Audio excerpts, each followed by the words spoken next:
صاحب الجمال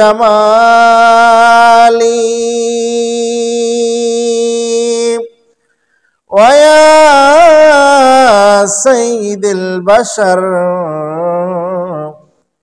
من وجهك المنير لقد نور القمر بلغ العلا بكماله كشفت دجى بجماله حسنت جميع خصاله صلوا عليه وآله সকলে বলি আলহামদুলিল্লাহ। আজকে মুহররম মাসের 29 তারিখ। মুহররম মাস আরবি মাসের 12 মাসের প্রথম মাস, অনেক বরকতময় মাস ছিল। আজকে মুহররম মাসের 29 তারিখ।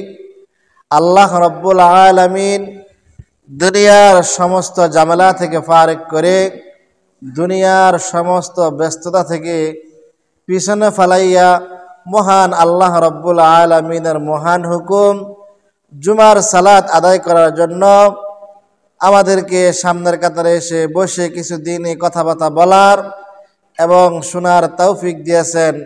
এই জন্য মহান রব্বে কারিমের দরবারে অন্তর থেকে শুকরিয়া আদায় করে আলহামদুলিল্লাহ।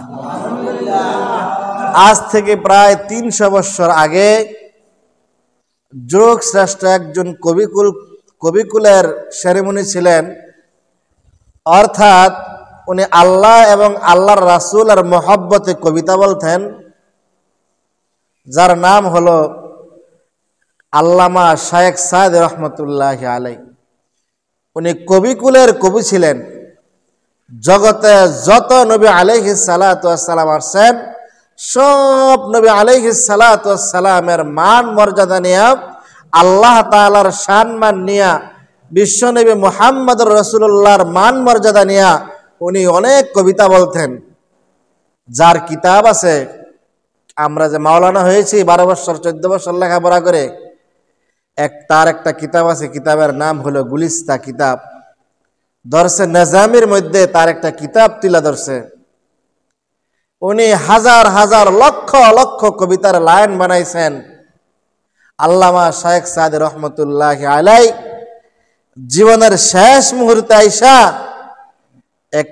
কয়েক লাইনের কবিতা বানাইবেন। বালাগাল উলা বিকামালিহি কাশাফাত দুজা বিজামালিহি হাসনাত জামি